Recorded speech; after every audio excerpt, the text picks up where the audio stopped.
한인 4명을 포함해 탑승자 전원이 사망한 여객기와 육군 헬리콥터 충돌 사고에서 군 헬리콥터는 경로를 벗어났고 규정보다 높은 고도에서 비행한 것으로 보입니다. 어제 법무장관에 이어 오늘 대통령도 이같이 지적했습니다. 블랙박스는 발견됐고 연방항공국은 조사 중이므로 사고 원인에 대해 추측하지 않겠다고 밝혔습니다. 그러나 대통령, 교통부 장관, 국방장관 모두 사고 원인을 장애나 인종적으로 자격 없는 사람을 관제탑 요원으로 뽑은 전임 행정부의 DEI 규정일 수 있다는 입장을 유지합니다. 그런데 그 규정은 트럼프 임기 1기 4년 내내 연방항공국에서 시행됐었습니다. 트럼프 대통령이 빠르면 내일부터 캐나다와 멕시코 수입품에 25% 관세를 붙이겠다고 말했지만 시행 하루 전인 현재 위협인지 진심인지 알 수 없습니다. 60%라고 충격을 준 중국에 대한 관세는 말을 하지 않는 것도 의문입니다. 오늘 대통령은 칩메이커 엔비디아 젠슨 황 CEO를 만납니다. 중국의 인공지능 딥시크와 엔비디아 칩의 중국 수출 규제 때문에 주목됩니다. 신임 연방통신위원장이 공영텔레비전 PBS와 공영라디오 NPR이 연방법을 위반하고 있다고 밝혔습니다. 두 방송사는 트럼프 대통령이 자신에게 나쁜 보도를 한다고 불만해왔습니다. CBS의 모 회사 파라마운트사도 트럼프 대통령과 돈을 주고 소송에 합의할 것을 논의 중입니다. 정보 분야의 경험은 전혀 없고 친시리아와 친러시아 공개 발언을 해온 툴시 게벌드 국가정보국장 지명자는 상원 인준을 받기가 불가능한 건 아니지만 쉽지 않아 보입니다. 보건 경험은 전무하고 자녀에게는 백신 접종을 했다면서 백신 반대 소송으로 큰 돈을 벌어온 로버트 프란시스 케네디 주니어 보건복지부 장관 인준도 순조롭지 않아 보입니다. 연방수사국장 지명자 캐시 파텔은 연방수사국을 비난해왔고 트럼프 보복에 앞장설 뜻을 밝혀왔지만 청문회에서는 약간 온건했습니다. 동시에 2020년 바이든이 당선자라는 것을 어제 청문회에서 인정하지 않았지만 공화당은 그를 연방수사국장으로 인준할 가능성을 보였습니다. 항소법원이 18살에서 20살 사이 성인에게 권총 판매를 금지하는 연방법이 위헌이라고 판결했습니다. 여러분 안녕하십니까? 오늘의 미국 강혜신입니다. 네, 한인들도 4명이나 숨졌고 더군다나 이제 공중에서 일반 민간 여객기와 군 훈련 중이던 헬리콥터가 충돌해서 양쪽 여객기와 헬리콥터에 타고 있던 전원이 사망한 이 사건은 미국으로선 너무 큰 사건이고요. 요즘에 세계적으로 미국에서도 자잘한 그런 항공 관련 사고가 많아서 이거 너무 많은데라고 생각하시는 분들도 계시는데 분명하게는 이렇게 많은 사람이 숨진 것은 2009년 그 당시 이제 49명인가 45명이었고요. 그리고 더 최근으로 오면은 2013년 아시아나 항공이 3명 숨진 그런 항공사고 그러니까 이 사고는 사실은 인명피해가 미국 내에서 있었던 것으로는 10년 훨씬 넘어 만에 일어났던 일이긴 합니다. 교통안전위원회가 30일 안에 예비조사 결과를 발표를 한다고 했고 블랙박스가 발견이 됐습니다. 그런데 이제 기본적으로는 헬리콥터의 고도와 헬리콥터의 경로가 문제가 되고 관제탑의 인력 부족이라든가 또 이제 트럼프 대통령의 여러 가지 말 이런 것들이 주목이 되는데 기본적으로는요. 지금 교통부 장관도 피할 수 있는 사고라고 얘기를 했고 피트 헥세스 국방장관은 군용기의 고도에 실수가 있었다. 국방부가 조사 중인다라고 얘기를 했습니다. 그래서 지금 이제 4가지 새로운 비디오도 지금 나왔다고 얘기를 하고 있거든요. 그래서 전문가들은 이런 정도를 봐야지 된답니다. 오늘의 미국에서는 꼭 이 사건뿐만이 아니라 이제 이런 때 미국의 연방항공국에는 관제탑이라든가 일반 다른 분야에서 일하는 사람이 이렇게 구성되어 있구나. 인종은 또 이 정도가 되고 하는 것까지도 전해드리겠습니다. 그리고 한 3만 5천 명 정도가 되니까요. 연방항공국이 그것과 함께 또 트럼프 대통령이 이제 임기를 맞은 지 얼마 되지 않기 때문에 앞으로 4년 동안 이런 방식으로 국정을 운영을 하겠구나 하는 것도 짐작할 수 있고요. 기본적으로는 제가 좀 공평하다 싶게 영국에서 올해 그 영국 에어라인 그리고 브리타니아 에어라인에서 비행을 한 크리스 리그비 기장이 얘기하는 걸 보면 지금 중요한 게 군 헬리콥터랍니다. 아메리칸 에어라인 프레지던트도 군 헬리콥터가 잘못한 것 같다고 어제 일찌감치 얘기를 하는 것 같고요. 도대체 관제탑에서 군용기에 어떠한 것을 얘기를 했고 얘기를 했는데 뭐 예를 들어 뒤로 가라 뭐 고도를 이렇게 해라 왜 군용기는 그렇게 그것을 지키지 않았을까 충분히 지킬 수 있었는데 이게 이제 오늘 트럼프 대통령이 새로 얘기를 한 그런 것이고요. 그리고 이제 두 항공기 조종사에게 전부 어떤 그 경고가 주어졌는가. 아메리칸 그 이글즈에는 원래 그 원인 것 같아요. 그 착륙 지점이 그것을 나중에 조금 바꾸라고 얘기는 했다고 해요. 그러나 이제 지금 많은 그 포커스는 군 헬기에 가 있는 것 같고 훈련을 할 때는 훈련도 여러 종류가 있는데 이번에 그 훈련한 제가 이름을 잊었어요. 영어로 뭐라고 부르던데요. 그 훈련이 굉장히 훈련을 받는 사람이 조금 그 당혹할 수도 있는 뭐 그런 훈련이었다는 얘기도 나오고 있습니다.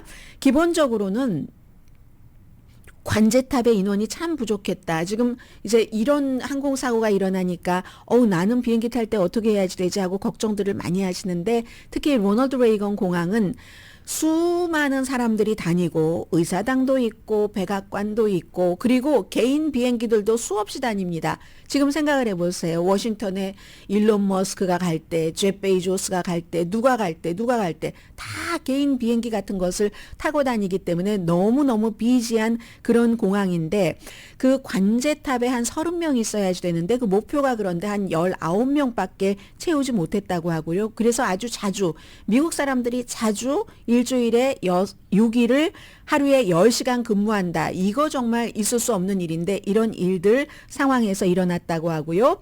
그리고 지금 트럼프 대통령이 어제 이제 두 번 다 처음에 기자회견을 할 때도 그랬고 나중에 이제 백악관에서 연방항공국장을 누구로 한다 대행을 지금 어제 임명을 했거든요. 공석이었습니다. 공석이 왜 공석이었냐면 마이크 피테커라는 연방항공국장이 그 일론 머스크의 스페이스 X에서 여러 가지 일을 할 때 연방항공국이 감독을 합니다. 그리고 그걸 허가를 내주고 이러한 서류를 해와라. 연방항공국은 안전이 최우선이기 때문에 거기에 대해서 일론 머스크의 스페이스 X가 생각할 땐 좀 까다롭다 싶을 그럴 정도의 요구를 하는 거고 연방항공국장은 그건 해야지 된다 해서 늘 싸웠습니다. 그리고 이제 일론 머스크가 취임하기 전에 사임해 했고 실제로 이 연방항공국장이 마이크 피테커가 대통령이 취임하기 하루 전에 사임을 해서 지금 연방항공국장도 공석이었거든요. 어제 이제 대통령이 그 자리를 채우면서 기자들이 또 물어봤습니다. 대통령이 아침에 그 DEI를 얘기를 하시는데 그 근거가 뭡니까? 이렇게 얘기를 하니까 근거 상식이라고. 그 커먼 센스에 따라서 그렇다라고 얘기를 했고 이건 이제 사람들이 그 트럼프 대통령의 스타일이 임기 1기와 2기에 변했는가 변하지 않았는가 하는 것을 보는 건데 어제 같은 경우는 67명이나 사망을 한 그런 그 국가적인 그 포토맥 강의 비극이 있고 24시간이 되지 않아서 아직 전혀 조사가 이루어지지 않은 상태에서 DEI라는 다양성, 형평성, 포용성을 이게 원인일 수 있다. 내가 알아. 아주 그 아이디어가 있어. 이렇게 얘기를 하고 대통령이 그렇게 얘기하니까 곧바로 또 국방장관도 교통부 장관도 받아서 그 같은 얘기를 했거든요. 그리고 지금 보여주네요. 대통령이 이제 연방항공청장 대행 이 사람이야 하고 서명을 하고 DEI 같은 거 없애버린다라고 얘기를 했습니다. 그러자 왜 그런 주장에 대해서 뭐 커먼 센스다라고 하니까 정말이요? 그 증거가 있으세요? 이게 그 관제탑에 뭐 장애인이나 소수 인종이 있었기 때문에 그렇다는 대통령이 왜냐하면 와이시 너무 많아서 오바마 때 흑인이나 히스패닉으로 채웠다고 하고 하니까 그러니까 확인 중이다 하고 대통령이 조금 물러섰습니다. 그러자 이제 미국에서 사실은 비극이 일어나면 이렇게 싸우지 않거든요. 그리고 이제 교통부 장관을 재앙이다. 전 교통부 장관을 핏 브리저즈를 그렇게 얘기하니까 핏 브리저즈라는 사람이 반박을 하면서 많은 가족들이 비탄에 빠져 있을 때 대통령은 이끌어가야지 되는 사람이지 리딩하는 사람이지 라잉 거짓말을 하는 사람이 아니다. 정말 야비하다. 뭐 이런 얘기를 했고요. 많은 또 음모론이 나왔거든요. 음모론은 말씀드리지 않겠습니다. 민주당의 척 슈머 상원 원내대표는 음모론이 이런 때 있을 수도 있지만 요즘같이 음모론이 많은 때요. 그러나 지금 대통령이 시신이 수습되고 있는 과정에서 근거 없는 그 사건 원인을 추측하는 것은 이건 또 다른 문제다. 비극적인 순간을 이용해서 상대의 정치권을 그 비난을 하고 그리고 여러 사람을 비난하는 것 자체가 충격이다라고 했지만 대통령은 계속 그 주장은 이제 반복을 하면서 크리스 로셸로라는 사람을 연방항공국의 국장 대행으로 즉시 임명을 했습니다. 여기서 여러분과 제가 한번 보겠습니다. 이럴 때 아니면 우리가 연방항공국의 뭐 관제탑이라든가 많은 곳에 일하는 사람들의 그 인종적인 구성이라든가 장애 비율이라든가 이런 걸 어떻게 알 수 있겠습니까? 뉴스가 너무 많으니까요. 한번 보겠습니다. 항공관제사와 비행 운영 전문가 여기에는 이제 서비스 분야에서 일하는 모든 비행장 운영 전문가도 포함이 됩니다. 우선 트럼프 대통령이 얘기한 너무 똑똑하고 스마트하고 잘 견뎌야지 되는데 이게 백인 중심이다 해서 다른 인종으로 바꾼 것도 이유가 될 수 있다고 했는데 지금 그런 분야에서 남녀 비율은 남자가 78%, 여자가 22%입니다. 인종적으로는요. 히스패닉이 아닌 white이 71%. 미국의 전체 인구보다 굉장히 많은 거죠. 그리고 히스패닉 중에서 white도 있고 아닐 수도 있죠. 그런 사람이 14%, 블랙이 8%, 아메리칸 인디안이나 알래스카 네이티브가 1%, 에이시아는 관제사와 비행 운영 전문가로 연방항공국에서 일하는 사람 3%, 그 밖의 인종이 3%입니다. 그리고 이게 이제 오바마 때 이렇게 늘려놔서 내가 없앴는데 바이든이 다시 또 인종을 해야지 된다고 해서 DEI, 다양성, 형평성, 포용성을 해놨다고 했는데 트럼프 대통령 때도 이것을 그대로 유지를 했었습니다. 그리고 이제 장애에 대해서는 정말 죄송합니다. 모든 장애를 갖고 계신 분들은 불편하신 건데 그게 모자라거나 부족한 게 아닌데도 이런 때 이렇게 말씀을 드리게 돼서 대단히 송구스러운데요. 대통령이 그렇게 얘기를 했기 때문에 말씀을 드리겠습니다. 어제 이제 미국의 장애인협회에서 대통령이 장애를 가진 사람들이 다 그런 데서 일하니까 이런 일이 일어나지 비슷하게 얘기를 하니까 장애인이 연방항공국에서 일하면서 그 장애인 직원이 추락사고를 일으킨 게 아닙니다.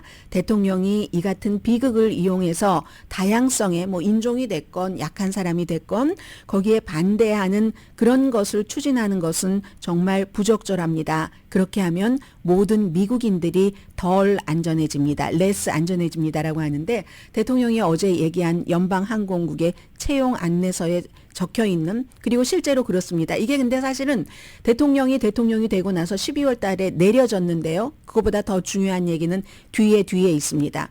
대통령이 어제 청각에 문제가 있거나 시력에 문제가 있고 팔다리가 없는 사람, 부분적인 마비, 완전한 마비, 간질, 심각한 지적 장애, 정신장애, 발육장애 이런 장애가 있는 사람들이 편애가 있어서 그렇게 연방항공국에 고용돼서 이런 일이 일어날 수가 있다. 상상할 수 있으세요? 어제 대통령이 이렇게 얘기를 했습니다. 그 자리에는 뛰어난 사람들이 있어야지 되고 얼마나 스트레스를 받는 잡이냐면 그 삶이 실제로 단축되고 스트레스 때문에 그 수명이 짧아지는 그런 일을 해야지 되는 사람인데 그런데 이렇게 무슨 뭐 완전한 마비, 지적장애, 정신장애, 발육장애 있는 사람이 그렇게 활주로 이런 뭐 관리 이런 걸 해서야 되겠습니까?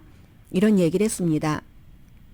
대통령이 장애라고 말을 했어요. 그런데 이게 뭐 꼭 구태여 팩트 체크를 하는 그 웹사이트 스노푸스를 지적하지 않는다 하더라도, 구태여 왜 스노푸스를 말씀드렸냐면 다른 지금 많이 활용되고 있는 웹사이트 팩트 체크 사이트를 말씀드리면 또 어떤 분들은 그거 좌파 사이트잖아 이렇게 얘기를 하시니까 스노푸스라는 데를 말씀을 드리고, 이게 뭐 구태여 팩트 체크가 필요하겠습니까? 연방항공국에 다 기록이 남아 있는데, 지금 위에 말씀드린 그런 어떠한 부분적인 장애가 있는 사람들도 연방항공국에 고용될 수 있다는 게 트럼프 행정부 임기 1년 내내 연방항공국의 규정에 포함되어 있었습니다. 연방항공국이요, 3만 5천 명이, 그 3만 5천 명 이상이 일하는 사람, 그 부처입니다. 지금 트럼프 행정부는 여기도 직원을 엄청 줄이려고 하고 있지만, 지금은 굉장히 부족하다고 하는데 줄이려고 하고 있지만 3만 5천 명은 무척 많은 그런 그 숫자죠. 그리고 이게 트럼프 행정부 당시에도요, 연방항공국이 장애가 있는 사람을 일할 수 있도록 많이 모집을 했거든요. 오늘 이제 이 내용은 워싱턴 포스트가 아주 자세히 설명을 해주고 있는데, 이 정책도 트럼프 대통령 임기 내내 시행이 됐습니다. 그러니까 인종에 대해서는 오바마가 너무 히스패닉 흑인을 늘려놔서 내가 줄였는데 바이든이 다시 늘려놨어. 이건 그런 일이 없었고요. 변화가 없었고, 이 장애인에 대해서는 생각을 해보세요. 3만 5천 명이나 되면 어떤 약간 손이 불편하신 분들, 아니면 무슨 뭐 다리가 불편하신 분들, 그런 분들이 하실 만한 일들이, 아니면 더 이렇게 정적으로 앉아서 하실 만한 일들이 많이 있을 겁니다. 이제 미국은 그런 것들을 다 이제 포용하는 것이고, 미국이 1990년에 장애인법을 이렇게 딱 연방법으로 만들어서 한 것이 미국을 더욱 다양하고 많은 사람들이 조금 더 밝게 살아갈 수 있도록 하는 그런 시스템이었는데, 본인이 했고, 실제로 연방항공국이 항공교통관제사 이 고용하는 이런 여러 가지 프로그램이라든가 이런 것들도 2019년 트럼프 때도 이제 더 많이 이것을 활용을 하기도 했다. 이제 부분적으로요. 그 분야에 따라서 이런 설명을 해주고 있습니다. 그래서 이제 그러면 우리는 이제 일단 여기까지 마무리가 대강 되면서요. 세계의 언론은 이제 어제 트럼프 대통령의 DEI 때문이다. 그리고 오늘은 또 군인데도 여기도 이제 또 비난을 하고 있죠. 원래 트럼프 대통령의 스타일이 다 비난을 일단 해놓죠. 그래서 나중에 결과가 나오면 내 말이 맞았잖아. 근데 나는 아무 잘못이 없어. 근데 트럼프 대통령이 지금 열흘밖에 안 됐는데 누가 이 사건을 가지고 트럼프 대통령의 연방항공국이 잘못해서 그렇다라고 얘기할 사람은 없을 겁니다. 그런데 해외나 미국 언론에서는 두 가지가 분명합니다라고 지적을 하네요. BBC 방송은 트럼프 대통령이 딱 나와서 아무런 관계자들이 얘기하기 전에 이게 원인일 거야, 내가 그 아이디어가 있어라고 얘기하는 것은 뉴스의 중심에 있고 싶어하고 뉴스의 중심을 아주 잘 만들어가는 임기 1기가 그대로 될 것이다. 지금 임기 1기 때요, 나중에는 뭐 대통령 백악관도 대변인도 필요 없다고 했었어요. 대통령이 나와서 어떤 때 몇 시간씩 막 이 기자회견도 하고 해서. 그리고 두 번째는 국가 비극에 정치를 끼워 넣고 반대자를 공격하고, 특히 중요한 건 앞으로 모든 일에는 DEI, 다양성, 형평성, 포용성, 잘못되면 이 DEI 때문이기 때문에 이 DEI를 없애야지 된다는 자신의 의제를 밀어붙일 것을 어제 첫 번째 그 대통령이 되고 나서 맞은 비극 사건에서 확인을 할 수 있었다라고 얘기를 했고요. 폴리티코는 비극을 활용을 해서 자신의 정치 입지를 강화하거나 적을 비난하는 그냥 오랜 트럼프의 스타일이다. 뉴욕타임스는 다양성 때문에 무능하다는 그것을 공식 석상에서 밝힌 것은 아주 특이한 일이다. 이것을 공식 석상에서까지 장애인 때문에, 소수인종 때문에 라고 밝힌 것은 트럼프 대통령이 놀랄만한 그 발언 등을 많이 해도 이거는 너무나 특이하고 사람들이 주목을 하고 신경을 써야지 될 그런, 어제 그 백악관에서는요, 기자들이 너무너무 깜짝 놀랐대요. 그래서 나오면서는 서로 막 텍스트로 이거 뭐지? 뭐 이렇게 얘기들을 했었다고 하는데, 근데 제가 생각할 땐 더 중요한 건 이런 걸 믿는 분들이 굉장히 많습니다. 한인들 가운데서도 그 관제탑에서 실수한 거 아니야? 소수인종이라잖아. 대통령이 뭐 틀린 말 한 것 같지 않은데 이렇게 얘기하시는 분들이 계시는데 다 이제 사람에 따라 차이 있는 것 아닌가요? 뭐 장애를 가지신 분들이 더 잘할 수 있는 일도 있고 뭐 백인이라고 어떤 분야의 일을 다 잘하고 소수인종이라고 어떤 분야의 일을 다 잘하는 게 아니라 사람에 따라서 다른 것 아닌가요? 아무튼 그렇습니다. 그리고 오늘 보스턴 글로브를 보니까 다른 그 신문들은 전부 일면에 당연히 민간기와 군용기가 미드에어에서 충돌을 해서 그 뭐 세동강이 나고 보이는 그런 부분이라든가 그 사건 현장을 보여주는데 보스턴 글로브는 오늘 아무도 없는 하얀 아이스 스케이트장을 보여줍니다. 이게 바로 한인 13살의 진아한과 어머니 그리고 입양된 16살의 스케이터라고 하죠. 스펜서 레인 그리고 그의 어머니 이런 분들을 생각을 하는 거죠. 뿐만이 아니라 뭐 14명이 있어서 코치도 있고 뭐 부모님들도 계시고 했었잖아요. 재능이 있는 스케이터 뭐 진아한 뭐 스펜서 레인 이런 어린 선수들에게 전부 얘기를 하는 겁니다. 뿐만 아니라 11살의 엔젤라 양이래요. 그리고 션 케이 두 선수가 같이 많이 합니다. 청소년 아이스댄스에서 무패라고 하는데 이렇게 진아한 또 어머니 진한, 스펜서 레인, 그의 어머니 크리스틴 레인, 이 보스턴 글로브는 아주 휑하니 그리고 사진에 다 실렸네요. 한인 그 진아한과 스펜서 레인 얼굴도 이렇게 나와 있습니다. 또 워싱턴에서는 당연히 또 워싱턴 지역의 세라 리 베스트라는 로펌 그 윌킨스 스테클로프 로펌에서도 성명서를 냈고요. 이런 많은 분들이 숨졌습니다. 그 밖에도 무슨 뭐 유명한 스케이터들, 코치들, 뭐 러시안들, 중국에서도 중국분이 두 분인가 숨졌다고 지금 얘기를 하는 것 같고요. 틱톡 스타 커플인가요? 그분들이 틱톡 스타 커플도 있다고 하고 아무튼 이 보스턴 그 스케이트 클럽에서 이렇게 여러 사람들이 숨진 이런 일들 해서 지금부터는 이제 조금 뉴스 방향이 이제부터 오늘 아침 로스앤젤레스 시간으로 9시 때부터는 다시 이제 중요한 지금 장관들이 채워지지 않은 자리가 채워진 자리보다 훨씬 많습니다. 지금부터는 이제 다시 청문회로 돌아갔습니다. 라디오 서울 방송 오늘의 미국 듣고 계십니다. 네, 오늘이 1월의 마지막 날이네요. 내일이 이제 토요일이긴 하지만 2월의 첫날이고 트럼프 대통령이 2월 첫날부터 멕시코와 캐나다에 관세를 25% 이건 보편적인 관세죠. 모든 것에 25%라고 하니까 하겠다고 얘기를 했고 캐나다와 멕시코는 미국의 아주 큰 무역 교역국이죠. 그런데 말을 아주 애매하게 했기 때문에 그 뭐 범위가 아직 뭐 불분명하고 오늘이 또 트럼프 대통령 때만 있을 수 있는 날이죠. 오늘이 마지막 날이 있을 수 있는 일. 오늘이 1월의 마지막이고 내일이 2월의 첫날인데 2월의 첫날에 시행을 하겠다고 하는데 그것도 또 불분명한 겁니다.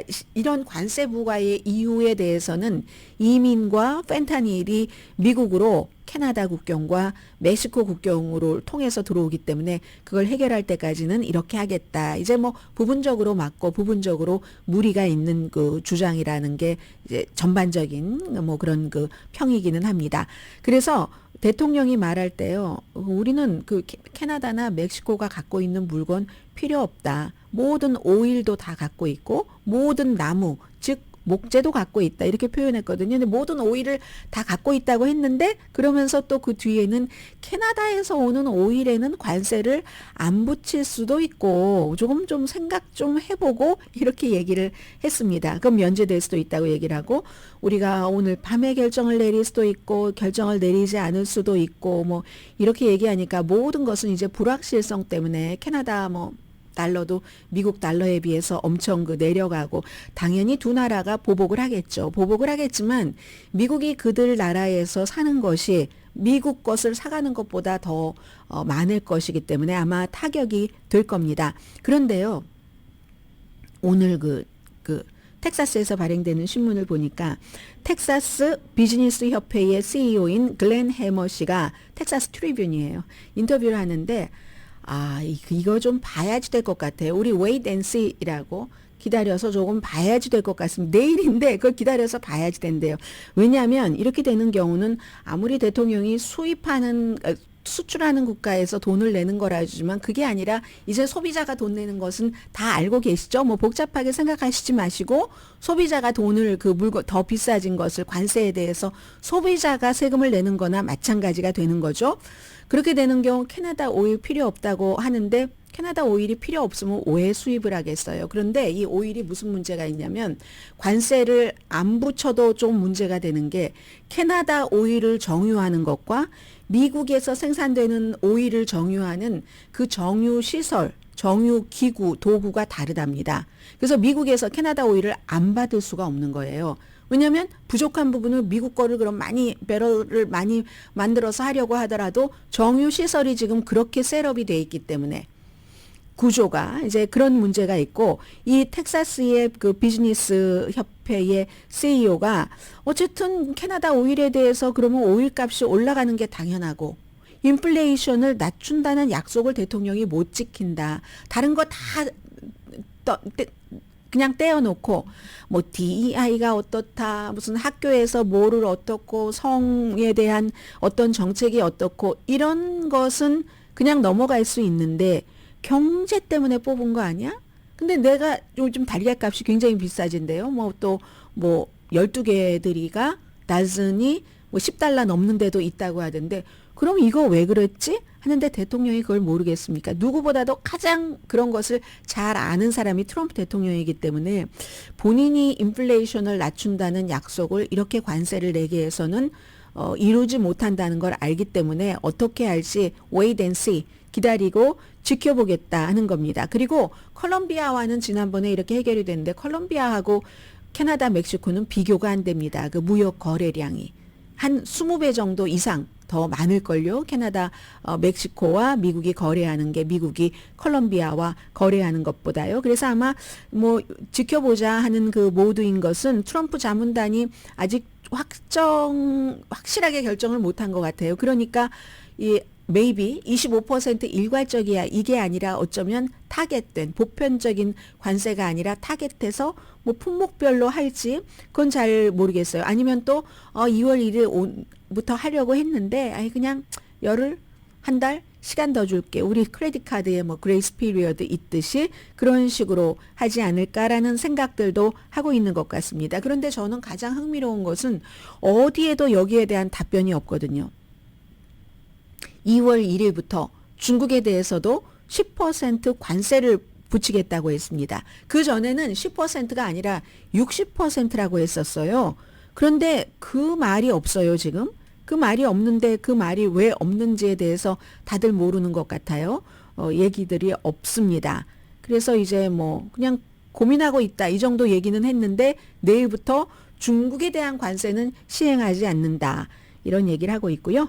그리고는 이제 오늘 이 뉴스는 사실은 헤드라인 정도로 끝나도 되는 건데 중요하게 느껴지죠. 여러분들 트럼프 대통령 취임식 할 때 다른 다 그 테크 업계의 사람들 쫙 와서 막 축하하고 서로 오늘 아침에 보니까 월스트리트저널에 그 패기 누난이라는 칼럼니스트가 쓴 거 보니까 대통령 뒤에 테크 업계 막 제 베이조스 무슨 뭐 일론 머스크 등등등등 사람들이 쫙 있는 거 보니까 그 갓파더 2가 생각났대요. 갓파더 2에서 왜 뭐 길게 말씀드리지 않아도 다 아실 거예요. 이 금 전화기를 여기서 이 저커버그가 제 베이조스에게 주고 제 베이조스가 일론 머스크에게 주고 또 다른 테크업계 자신들끼리 다 이제 이렇게 논아먹는 거예요. 그 당시에는 어떤 다른 나라 대통령도 개입이 됐었죠. 이제 그런 식으로 보인다 한 그 자리에 젠슨 황 엔비디아의 CEO는 없었습니다. 그때는 이제 바이든 대통령이 지금 중국에 대해서 엔비디아의 세련된 그 고급 어드밴스드 된 칩 수출하는 것을 막는 것을 결정하는 단계이기 때문에 오해받을 수도 있고 신임 이 사람한테 오는데 이런 것도 있는데 어떻게 보면 사실은 조금 뭐 달리 구분을 하고 싶었을지도 모르죠. 뭐 너무 중요한 건 아니잖아요. 너무 중요하긴 하죠. 늘 그 설 때마다 대만으로 가족끼리 같이 간다고 하니까. 근데 더 중요한 사업상에 너무 중요한 게 있으면 이렇게 할 수도 있는데 본인은 거기에는 끼지 않고 오늘 대통령을 만난답니다. 대통령을 만난다는 것도 더 힐에서 보도를 했는데 내용이 무엇이 될지는 알 수가 없죠. 그러나 다만 분명히 중요한 것은 지금 딥시크라는 돈을 조금 들이고 얼마나 조금 들였는지는 의심이지만 그 회사가 얘기하는 만큼을 다 믿지는 않는 것 같아요. 전문가들이. 돈을 뭐 600만 달러 미만을 들이고 다른 그것보다 10배, 20배 정도 들인 미국의 인공지능과 비슷한 어디는 막 더 좋다 하는데 더 좋다고 평가받는 것 같진 않아요. 뭐 제가 써봐도 비슷비슷한 것 같고 그런데 이제 그 딥시크 이후에 야, 이거 더 단속을 해야지 되겠구나. 바이든 행정부에서도 중국의 많은 기술들이 못 나가게 하려고 했는데 그거 못 막은 거죠, 결국은. 이런 문제가 엔비디아가 걸려있는 이 순간에 지금 트럼프 대통령을 만나는 것이기 때문에 사람들은 중요한 거죠. 세부 사항이 아무것도 지금 나와 있지 않은 것이기 때문에 지금 그렇습니다.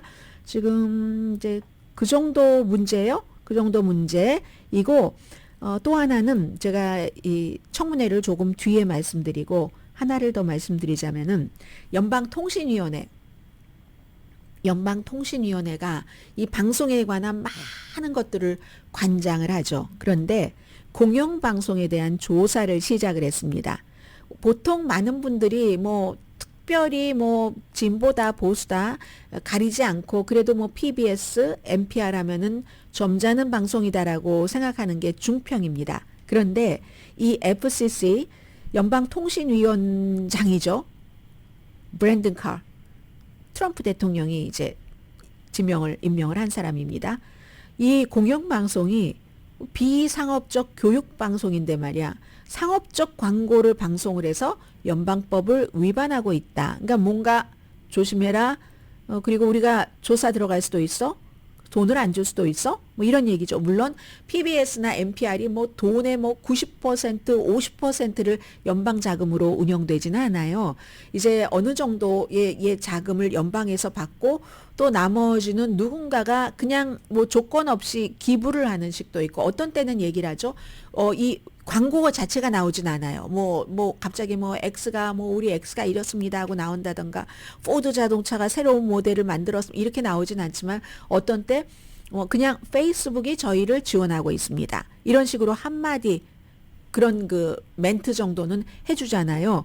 그런데 어쨌든 상업용을 하면 안 되는데 상업을 한다 하고 이 NPR 방송의 사장은 연방 규정을 준수하고 있습니다. 뭐 그 정도는 괜찮은가 보죠. 그러니까 준수를 한다고 하는 거고 해석의 차이가 있을지는 모르겠습니다만은 그런데 중요한 건 이 두 방송사도 그 전까지는 트럼프 이전에는 정말 점잖고 우아하고 막 무조건 다 믿을 수 있어 했는데 어느 순간부터는 트럼프 대통령과 트럼프 대통령의 지지하는 측에서 팍스를 제외한 브레이트바트, 에폭타임스, 뉴스맥스, 원아메리카 네트워크 이런 데를 제외한 무슨 뭐 알렉스 존스 뭐 이런 데를 제외한 나머지는 다 편파적이라고 좌파라고 얘기를 하고 있잖아요. 그런 소용돌이에 휘말려 있는 상황에서 지금 이런 것들이 나온 거고요.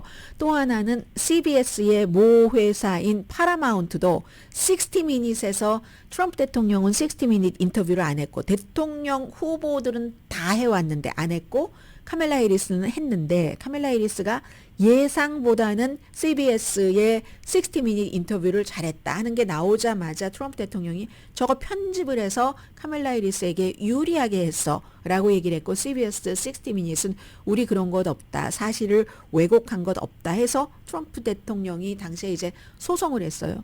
소송을 했는데 결국 100억 달러 손해배상 소송을 했는데 이것을 결국은 CBS의 모 회사인 파라마운트가 협상을 한답니다. 협상이 이루어질지 깨질지는 모르지만 협상에 들어갔는데 CBS 직원들은 엄청 지금 분노하고 있지만 분노가 별 소용없을 것 같은데요. 왜냐하면 이미 뭐 MSNBC가 조 스카보로 부부가 막 그 어디죠? 이 말하려고까지 간 것이나 아니면 그 전에 ABC도 조지 스테파노폴로스가 방송한 거기에 대해서 뭐 1,500만 달러 주고 합의를 했고 메타도 1월 6일 의사당 사건 이후에 트럼프 그 대통령을 페이스북과 인스타그램에서 쫓았다 해서 2,500만 달러 기부하고 이제 그 없던 일로 하자라고 됐잖아요. 그러니까 이제 이 말씀은 결국은 파라마운트도 CBS의 모 회사인 파라마운트가 그냥 방송만 하는 회사들이 아니라 또 뭐를 합병을 하기도 하고 팔기도 하고 완전히 회사들을 너무 많이 갖고 있으니까 그럴 때 정부가 허락을 안 해주겠구나. 그 예전 같으면 법대로 하자 하면서 뭐 대통령의 눈에 꼭 들어야지 돼 하는데 이번에는 트럼프 대통령이 너무 준비를 트럼프 대통령 입장에서 잘해서 모든 것을 관장하는 연방통신위원회 위원장, 무슨 법원, 법무장관 등등의 다 일단 무조건 제일 중요한 목표를 그 장관 자리에 나에게 충성하는 사람을 아들이 총대 메고 했잖아요. 다른 거 필요 없다. 아버지보다 똑똑한 사람 더 필요 없어. 우리 아버지가 다 해야지 되고 무조건 아버지에게 첫째도 둘째도 셋째도 충성을 해야지 돼. 그런 사람들로만 돼 있기 때문에 야 이거 크게 당하겠다 싶어서 모든 매체에서 다 트럼프 대통령과 이렇게 협상을 하는 것이라는 것 말씀드리고요. 잠시 뒤에 미국의 아주 그 중요한 이제 어떤 사람들이 장관이 될 것인가 전해드립니다. 라디오 서울 방송 오늘의 미국 듣고 계십니다. 어제 뭐 양당 이번에 그 인준 청문회에서 민주당이 또 공화당 그 정치인들을 많이 인준을 합니다. 덕 버검 이분은 전 노스다코타 주지사였고 실제로 많은 그 공화당에서 예비선거 때 그 노스다코타의 덕 버검 정도면은 대통령으로서 위험도 있어 보이고 너무 또 극적이지도 않고 손색이 없겠다라고 지지를 하셨던 분들이 많으실 겁니다. 그분이 상원에서 79대 18 반대로 통과가 됐으니까 민주당에서 18명밖에 반대 안 한 거예요. 앞으로 이제 이 버검은 본인 그 주의 그 성격들도 그렇고 해서 뭐 석탄이라든가 원자력이라든가 오일, 가스 완전히 이런 것에 아주 그냥 열심히 그 일을 해서 뭐 허가도 빨리 내주겠죠. 내무장관으로 어제 이제 인준이 됐습니다. 그리고 이 내무장관은요, 더그 버검은 내무장관뿐만이 아니라 국가에너지위원회가 있습니다. 뭐 여러 가지를 다 관장을 하니까요. 에너지를 아직 공식적으로 만들어지지 않았어요. 지금 만든다는 거예요. 국가에너지위원회를 만들고 그리고 나치라는 국가정보효율처 부서를 만들었죠. 그래서 그 국가에너지위원회도 이끌고 그러니까 내무장관이 두 가지 일을 하는 거죠. 또 하나 더 있습니다. 국가안보위원회에서도 한 의서. 왜 안보위원회지? 에너지도 안보니까. 그래서 어제 이제 그렇게 아주 쉽게 인준을 받았고요. 오늘 아침에 조금 전에도 보니까 털시 게볼드 국가정보국장 지명자가 지글지글 좀 끄름을 당하고 있습니다. 국가방위군 중령으로 2번이나 중동에 파견이 됐긴 했지만 공식적으로 정보활동을 한 경험이 없고 하와이의 하원 의원은 했는데 이 사람이 이제 그 푸틴이 우크라이나를 그 정복한 것을 이게 완전히 정당화하다라는 얘기를 너무 많이 해서 계속 이 사람의 얘기를 러시아의 국영 텔레비전에서 그 우리의 친구라고 우리의 친구 툴시라고 하면서 계속 그 내용을 반복해서 보도를 뭐 지금도 하고 있고요. 이건 이제 그 터커 칼슨과 똑같은 거죠. 터커 칼슨도 러시아에서 너무 환영받으니까. 그리고 어제도 인터뷰할 때 보니까 미국에 아주 굉장히 많은 기밀 문서를 유출한 전에 국가안보국의 그 내부 고발자라고 할 수 있죠. 에드워드 스노우든에 대해서 이 사람을 매국노다 뭐 이런 사람이라고는 얘기하지 않았어요. 그 전에는 굉장히 용감한 사람이고 사면돼야지 된다. 이렇게 얘기를 했는데 어제는 그냥 법을 위반했습니다. 이 정도요. 근데 많은 사람들은 이 사람이 국가기밀을 너무 많이 노출시켰기 때문에 뭐 반역자다 이렇게 생각하는 사람들도 있는데 어쨌든 그를 반역자라고 부르는 것에 반대를 했고 그리고 이제 바샤르 알 아사드 시리아 대통령이었었을 때 그를 만났고 시리아에 가서 여러 가지 그런 일들을 한 거, 이건 이제 양당 의원들이 다 비난을 했거든요. 근데 지금에 와서는 나는 그 바사드 알 아사드를 사랑한 적이 없다. 카다피 같은 독재자를 사랑한 적이 없다 했는데 그 당시에는 굉장히 블라디미르 푸틴도 그렇고 굉장한 그 애정이 있는 것처럼 이렇게 얘기를 했습니다. 그래서 어렵다는 얘기예요. 그냥 불가능하다는 건 아니고요. 국가정보국장이 되기에는 더 중요한 사람은 어쩌면 앞으로 우리가 뉴스에서 엄청 많이 듣게 되는 사람은 캐시 파텔이라는 연방수사국장이 될지도 모르겠습니다. 지금으로선 연방수사국장 될 가능성이 굉장히 높아 보이는데 트럼프 대통령을 수사하고 조사한 사람들은 완전 사기꾼이다, 갱스터다, 내가 말이야 무슨 일을 하면 그 사람들 다 잡아서 가만히 안 두겠어 이런 얘기도 하고 막 책도 써서 책도 그림책 같은 것도 써서 막 트럼프가 너무 공경에 처해 있는데 본인이 막 정의의 사도가 돼서 트럼프를 구하고 이런 충성파 중에서 가장 충성파가 FBI의 지금 연방수사국장 지명자입니다. 어제 이제 인준청문회 시작했는데 연방수사국도 없애야지 된다 그러고 비난했었던 그런 사람이에요. 5시간 동안 완전히 막 지글지글 끓고 있던데 공화당은 그 사람을 지지하는 것을 볼 수가 있었고요.